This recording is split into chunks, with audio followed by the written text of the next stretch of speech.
다시는 내 홍조가 잘근잘근 씹을거리가 되지 않도록 대처하는 4가지 방법을 알려드리겠습니다. 말로 받아치는 게 어려운 분들만 보세요.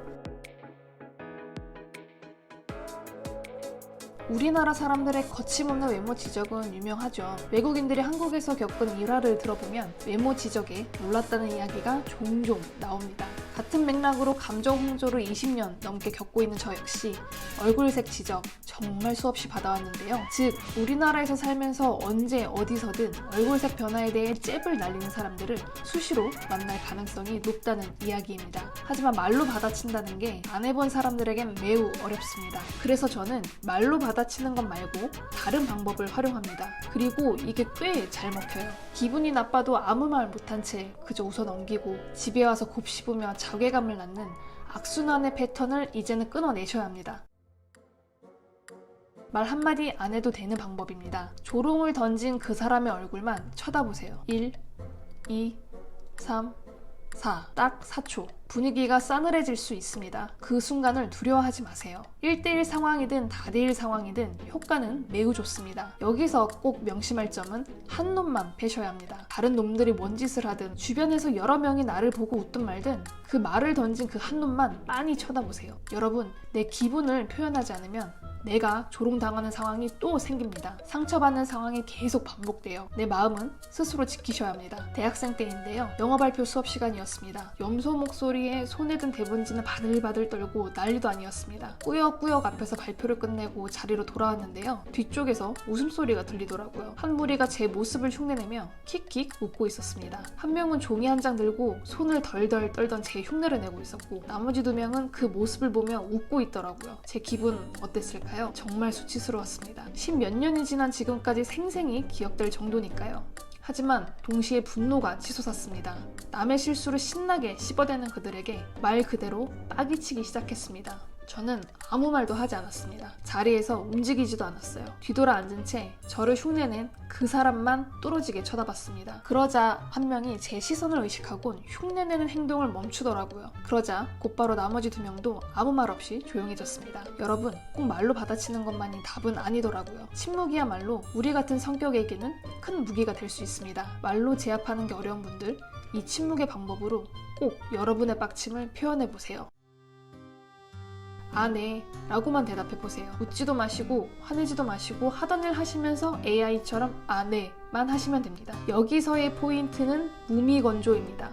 상대방이 머쓱해한다면 성공입니다. 내 홍조로 대화 소재를 삼으려는 사람에게 대화를 단절하거나 주제를 전환하는데 매우 효과적입니다. 적당히 예의를 지키면서도 더 이상 선 넘지 말라는 경고를 보낼 수 있습니다. 실제로 제가 직장 상사에게 써먹었던 방법인데요. 주간회의가 끝난 후 고객과 전화를 마친 후 또는 누군가와 대화를 하고 있으면 꼭 옆에 와서 한마디 던지고 갑니다. 처음엔 웃으면서 넘겼는데요. 반복되니 스트레스 받기 시작했습니다. 한 번은 사무실 안에서 제가 전화를 끊고 나니 기다렸다는 듯이 외치더라고요. 웅변하듯이요. 얼굴 또 빨개졌어! 그래서 모니터만 쳐다보고 크게 외쳤습니다. 아, 네! 머쓱해하며 자리에 앉더라고요. 그 이후로 제 얼굴색에 대한 지적은 더 이상 하지 않았습니다.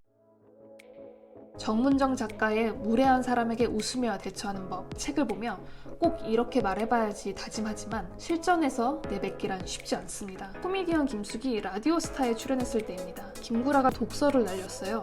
그러자 김숙의 대처가 굉장히 신선합니다. 몇 초간 지그시 쳐다본 뒤 상처 주네? 짧게 내뱉더라고요. 저는 이 방법이 참 좋은 것 같습니다. 강하게 기분 나쁜 티를 내면 아, 농담인데 왜 이렇게 예민해? 오히려 예민 보스 취급하기 십상인데요. 상처 주네? 라는 표현은 당신은 상처 준 사람이라는 것을 각인시키며 사과를 하게 만들고 우리는 아무렇지 않게 넘김으로써 상대적으로 나는 쿨하고 성숙한 대인배 이미지로 각인시킬 수 있습니다. 이런 이미지는 바이럴 될수록 내 평판에 이득이겠죠? 가급적 3인 이상 모인 그룹에서 활용하시는 것을 추천합니다. 윗사람, 아랫사람, 동갑내기 등 상하 관계 불문 누구에게나 쓸 수 있는 방법입니다.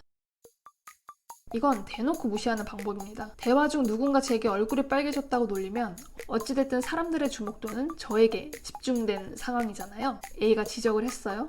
모두 나를 쳐다보겠죠? 아무 대꾸도 하지 말고 완전히 다른 대화 주제로 질문을 던지시는 겁니다.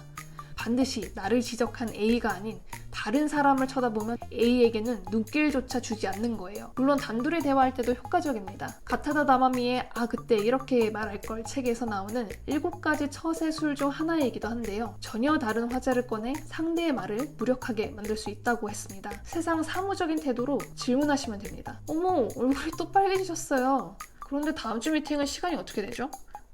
저는 돌려가는 거, 웃으면서 뼈 때리는 건 못하겠더라고요. 어려워요. 생각만 해도 긴장되고요. 그래서 상대방의 홍조 지적이 거슬리면 그냥 아예 딴소리 해버립니다. 저에겐 아주 쉬운 방법이며 상대방에겐 내가 저 이야기를 좋아하지 않는다라는 인식을 강하게 전달할 수 있습니다. 4가지의 방법은 모두 상대방과 대립각을 세우지 않고 나를 더 이상 공격하지 않도록 만들 수 있습니다. 담담한 무표정과 톤으로 일관하는 것이 포인트입니다. 가타디 다마미 작가는 이렇게 이야기했습니다. 상대방이 기대하는 반응을 보이면 지는 것이라고요. 우리는 상대방이 끌어들이는 감정적인 판에 절대 들어가지 않아야 합니다. 상대방이 홍조로 공격하면 당황하지 마시고 감정적으로 대응하지 마시고 성숙하게 침묵 또는 짧은 몇 마디로 표현하시는 겁니다. 이렇게 내 기분 나쁨을 표현하며 내 마음을 스스로 보호해본 성공 경험이 하나씩 쌓이다 보면 타인 앞에서 홍조 때문에 주눅드는 불안 심리를 이겨내는데 정말 큰 도움이 됩니다. 꼭 표현해보세요. 이번 영상도 도움이 되셨으면 좋겠습니다. 구독, 좋아요로 응원 부탁드리고 다음 주 수요일 날 또 찾아올게요. 감사합니다.